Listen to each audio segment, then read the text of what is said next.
ചെടുത്തേ നാളെ വരാ. ധ്വാനിക്കുന്നവർക്കും പറഞ്ഞു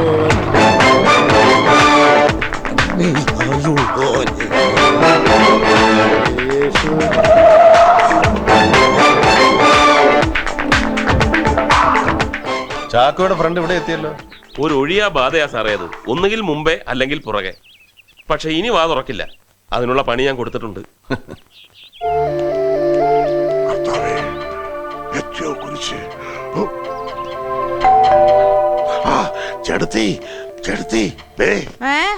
ആര് ചോദിച്ചാലും ഞാനില്ല വേളാങ്കണ്ണി.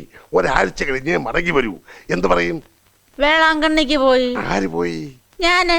അങ്ങനെ തന്നെ പറയണം. കൊല്ലുഞ്ഞ തള്ള. ഞാൻ വേളാങ്കണ്ണിക്ക് പോയി എന്ന് പറയണം.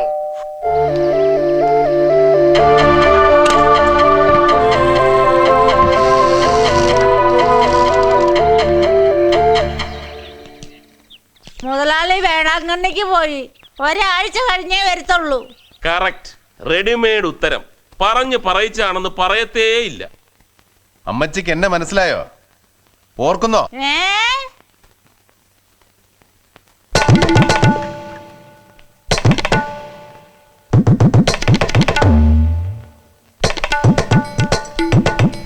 പണ്ടേ ഇപ്പൊ ഓർക്കുന്നോ? കപ്പല്ല ബോംബ് പൊട്ടിയാലും എന്റെ ചെവി കേൾക്കത്തില്ല. അയാള് വേളാങ്കണ്ണിക്കൊന്നും പോയിട്ടില്ല സാറേ. അകത്ത് കയറി നോക്കിയാലോ? ബാധ വീണ്ടും എത്തിയല്ലോ. അയാളൊരു ബാധയല്ല ചാക്കോ. ഇടയ്ക്ക് അയാളെ മുമ്പിലും പിമ്പിലും കണ്ടുമുട്ടുന്നത് വെറും ആക്സിഡന്റിലും അല്ല. I strongly feel that it's more than that. Yes. അമ്മച്ചി, ഇപ്പൊ ഇവിടെ നിന്ന് ഒരാള് ലൂണേ പോയില്ലേ? അയാൾ ആരാ? മുതലാളി വേളാങ്കണ്ണിക്ക് പോയതാ. ഒരാഴ്ച കഴിഞ്ഞ് വരും. അമ്മച്ചി, അല്പം മുമ്പ് ഇവിടെ നിന്ന് ഒരാൾ പോയില്ലേ? ലോട്ടറിക്കാരൻ. അയാൾ ആരാന്ന്? ലോട്ടറിക്കാരൻ. ലോട്ടറിക്കാരന്റെ പേരെന്താ? മത്തായി. കുഴിവെട്ടി മത്തായി. ഇവിടെ സെമിത്തേരി സൂക്ഷിപ്പ് പണിയും ഉണ്ട് അയാൾക്ക്. അയാൾ എന്തിനാ ഇവിടെ വന്നത്? ഇടയ്ക്ക് വരും കാശ് വാങ്ങാന്. എന്നിട്ട് ഇന്ന് കാശ് കൊടുത്തോ മുതലാളി? വേളാങ്കണ്ണി പോയ മുതലാളി എങ്ങനാ കാശ് കൊടുക്കുന്നത്? വേളാങ്കണ്ണിയിലെ പിടി ഇതിനായിട്ടും വിട്ടില്ലല്ലേ? ഔസേപ്പച്ചനെ കടത്തി വിട്ടും തള്ള. സർ, തപ്പിയാൽ ആളെ കിട്ടും, ഉറപ്പാ. വേണ്ട, ഞാൻ വിചാരിക്കുന്നത് പോലെയാണ് സംഭവങ്ങളെങ്കിൽ ഈ കേസിന്റെ അന്വേഷണം നാളെ അവസാനിക്കും. സർ, തൽക്കാലം നമുക്ക് ഔസേപ്പച്ചനെ വിടാം. എന്നിട്ട് സിമിത്തേരിയുടെ പുറകെ പോവാം. മത്തായിയുടെ പുറകെ അല്ല, സാക്ഷാൽ സിമിത്തേരി, മാണിക്കുഞ്ഞിന്റെ കല്ലറ.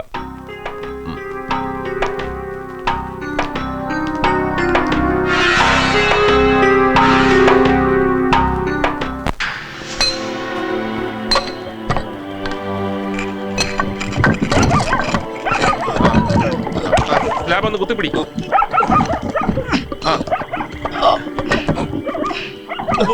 തള്ളി പുറകോട്ട് മാറ്റണോ?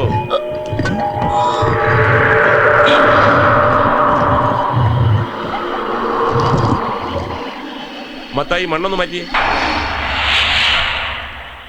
മാറ്റാലൂടെ പറഞ്ഞത്.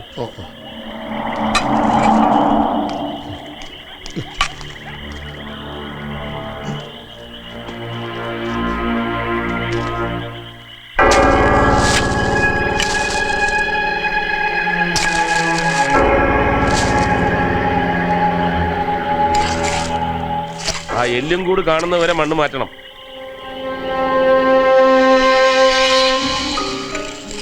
പതുക്കെ പതുക്കെ സൂക്ഷിച്ചു വേണം. അസ്ഥി ഒന്നും പൊട്ടരുത്.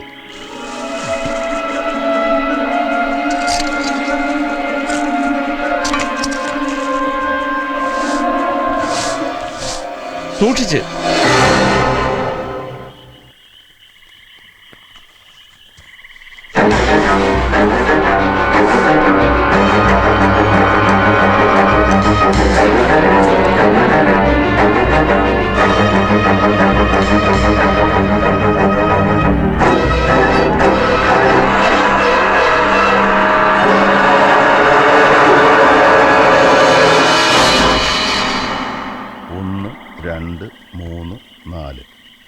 അഞ്ചാമത്തെ വിരലെവിടെ പോയി?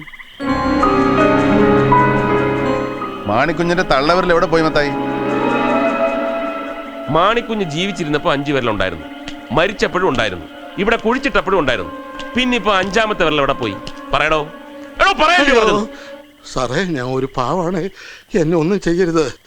അവരെ നിർബന്ധിച്ചപ്പോ എനിക്ക് വഴങ്ങേണ്ടി വന്നതാ. ആരാ അവര്? മാണിക്കുഞ്ഞിന്റെ ശവടക്കിയ ദിവസം രാത്രി ഔസേപ്പച്ചനും സത്യദാസ് സാറും മറ്റും വന്ന് ആ കുഴി വീണ്ടും ഒന്ന് തുറക്കണമെന്ന് നിർബന്ധിച്ച് എന്നെ ഭീഷണിപ്പെടുത്തി. കുറെ രൂപയും തന്നു. ഒടുവില് ഞാൻ സമ്മതിച്ചു. എന്നിട്ട് മണ്ണ് വെട്ടി മാറ്റി പെട്ടി തുറന്നു. പിന്നെ അവരുടെ കൂടെ ഉണ്ടായിരുന്ന ഒരാള് മാണിക്കുഞ്ഞിന്റെ ഇടത് കൈയിലെ സോക്സ് മാറ്റി. എന്നിട്ട് തള്ളവിരൽ. ഏതായാലും മത്തായി കുറച്ച് ദിവസം കസ്റ്റഡിയിൽ ഇരിക്കട്ടെ.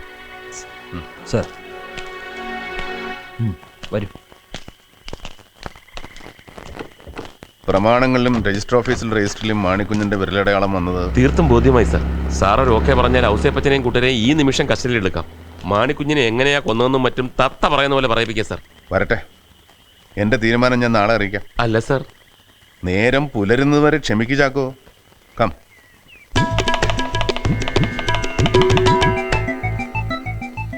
രാവിലെ വരെ ക്ഷമിക്കണമെന്ന് പറഞ്ഞു. അനുവാദം കിട്ടിയിരുന്നെങ്കിൽ ഔസേപ്പച്ചനെയും കൂട്ടരെയും കസ്റ്റഡിയിൽ എടുക്കാമായിരുന്നു. ഇനിയും താമസിച്ചാൽ ഈ ആൽമരത്തിന്റെ പ്രത്യേകത എന്താണെന്നറിയാവോ ചാക്കോയ്ക്ക്? ഇല്ല സാർ. ഈ ഭൂമിയിൽ ഏറ്റവും പരിശുദ്ധമായ വായു ലഭിക്കുന്നത് ഇതിന്റെ ചൂട്ടിലാണ്. അന്തരീക്ഷത്തിലെ ഓസോൺ ലെയറിന് തുല്യമാണിത്. ഓസോൺ ലെയറിൽ വിള്ളലുണ്ടാക്കി ഭൂമിയിലെത്തുന്ന അൾട്രാ വയലറ്റ് ഇൻഫ്രാറെഡ് രശ്മികളെ ഫിൽട്ടർ ചെയ്യാനുള്ള കഴിവ് ഈ വടവൃക്ഷത്തിനുള്ളിടത്തോളം വേറെ ഒന്നുമില്ല. വളരെ ശുദ്ധമായ വായു നമ്മുടെ ബുദ്ധിയെയും ചിന്തയെയും ഷാർപ്പാക്കും. ഷാർപ്പാകും തോറും നമ്മുടെ സംശയങ്ങൾ കുറഞ്ഞു കുറഞ്ഞു വരും. കുറേ നേരമായി ഞാൻ ഈ മരത്തിന് ചൂട്ടിയിരിക്കുന്നു. നമ്മുടെ ഈ കേസിന്റെ തുടക്കം മുതൽ ഇന്നലെ വരെയുള്ള സംഭവങ്ങൾ ഓരോന്നോരോന്നായിട്ട് തിരിച്ചും മറിച്ചും പലവട്ടം ഞാൻ ആലോചിച്ചു. ഒരു റിട്രോസ്പെക്ഷൻ പോലെ സംശയങ്ങൾ ഓരോന്നോരോന്നായിട്ട് ഇല്ലാണ്ടായി. പക്ഷേ വളരെ പ്രധാനപ്പെട്ട ഒരു സംശയം മാത്രം പിടികിട്ടാ പുള്ളിയായിട്ട് തുടരുന്നു. ഇപ്പോഴത്തെ നമ്മുടെ നിഗമനം, അന്ന് രാത്രി ഉദ്ദേശം 10:30 മണിക്ക് മാണിക്കുഞ്ഞ് കൊല്ലപ്പെട്ടുവെന്നും തുടർന്ന് 1 മണിക്കൂർ കഴിഞ്ഞ് മരുമകൾ മോസി ഉദ്ദേശം 11:15-നും 11:30-നും മധ്യേ കൊല്ലപ്പെട്ടൊന്നല്ലേ? അതെ സർ. അന്ന് പള്ളിപ്പെരുന്നാളിന് മോസിയോടൊപ്പം കൂട്ടിനുപോയ റോസമ്മ ടീച്ചറുടെ മൊഴി നാടകം ഏതാണ്ട് പകുതിയായപ്പോൾ ഉദ്ദേശം 10 മണി കഴിഞ്ഞ് ചാച്ചൻ വീട്ടിലൊറ്റയ്ക്കാണ് താൻ പോകുന്നതെന്ന് പറഞ്ഞ് മോസി മടങ്ങിയതായിട്ടാണ്. അതെ സർ. കൂടാതെ നാടകം തീരുന്നതുവരെ തന്നോടൊപ്പം നിന്നിരുന്നെങ്കിൽ മരുമകളെങ്കിലും രക്ഷപ്പെടുമായിരുന്നു എന്നുകൂടി അവർ പറഞ്ഞു. യെസ്, ഇവിടെ നിന്ന് അങ്ങോട്ട് ശ്രദ്ധിച്ച് കേൾക്കണം. നമുക്കൊന്ന് ഇമാജിൻ ചെയ്യാം.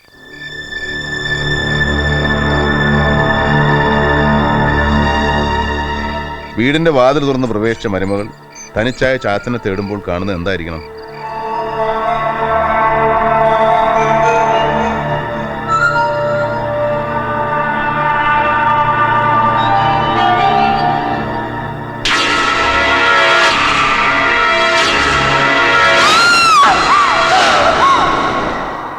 ഡെഡ് ബോഡി കണ്ട് ഭയന്ന് പരിഭ്രമിച്ച് ഒച്ച വെച്ച ആളെ കൂട്ടുവോ, അതോ ഒന്നും മിണ്ടാതെ ഒച്ച വയ്ക്കാതെ പിന്നീട് 1 മണിക്കൂറിന് ശേഷം തന്നെ കൊല്ലാനും വീട് കൊള്ളയാനും വരുന്ന ഈശോ അലക്സിന് വേണ്ടി കാത്തു നിൽക്കുവോ?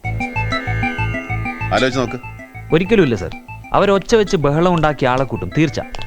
അപ്പൊ പിന്നെ അലക്സ്, ഈശോ അലക്സ് എങ്ങനെയാ വീട്ടിൽ വരും, മോസിയെ കൊല്ലും, വീട് കൊള്ളയടിക്കും? ഞാൻ എൻ്റെ മനസ്സിൽ തോന്നിയൊരു സംശയം പറയട്ടെ.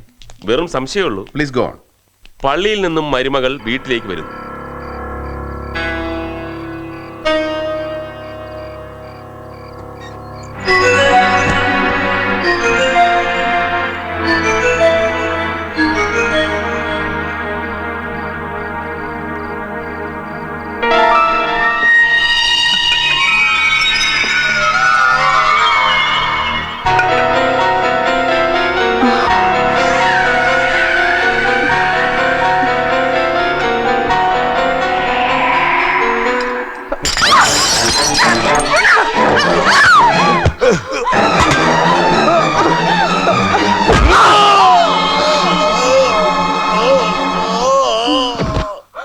അപ്രതീക്ഷിതമായി നടന്ന സംഭവത്തിൽ ഭയന്ന് പരിഭ്രമിച്ച് എന്ത് ചെയ്യണമെന്നറിയാതെ ഇരിക്കുന്ന സമയത്താണ് അലക്സ് അവിടെ വന്നതെങ്കിൽ പോസിബിൾ. പക്ഷേ കൊന്നത് മരുമകളാണെങ്കിൽ മാണിക്കുഞ്ഞ് സ്വന്തം രക്തത്തിൽ ഭിത്തിയിലെഴുതി ഈശോ ആര്? മദ്യപിച്ച് ബോധം കെട്ട് മരുമകളെ ബലാത്സംഗം ചെയ്യാൻ ശ്രമിച്ച ഒരാള് ദൈവത്തെ ഓർക്കും. ഓ, അങ്ങനെ ഒരു മാരണം ഉണ്ടല്ലോ. അലക്സ് സാറിനോട് പറഞ്ഞത് മുഴുവൻ കള്ളമാണ്. രണ്ടുപേരെയും കൊന്ന അലക്സ് തന്നെ. അങ്ങനെയാണെങ്കിൽ ദാറ്റ് ഓൾസോ ഇസ് പോസിബിൾ. പക്ഷേ രണ്ടും ചെയ്തത് അലക്സ് ആണെങ്കിൽ പോസ്റ്റ്മോർട്ടത്തിലുള്ള വൈരുദ്ധ്യത്തെക്കുറിച്ച് നമ്മൾ ഡോക്ടർ വിജയലക്ഷ്മിയെ സംശയിച്ചെന്തിന്? അവരാർക്കാ അന്ന് ഫോൺ ചെയ്തത്? അതും ശരിയാ. ആകെ കൺഫ്യൂഷൻ ആയല്ലോ. കൺഫ്യൂഷൻ ഉണ്ടാവും. കാരണം വർഷങ്ങൾക്ക് മുമ്പ് നടന്ന സംഭവം, കാര്യമായ തെളിവോ തുമ്പോ തുരുമ്പോ ഇല്ലാതെ തുടങ്ങിയ അന്വേഷണം. കൺഫ്യൂഷൻ ഉണ്ടാവും. പക്ഷേ കൺഫ്യൂഷനൊക്കെ അവസാനിച്ചേ പറ്റൂ. ബിക്കോസ് ഇവിടെ സത്യമാണ് നമ്മളെ തേടുന്നത്.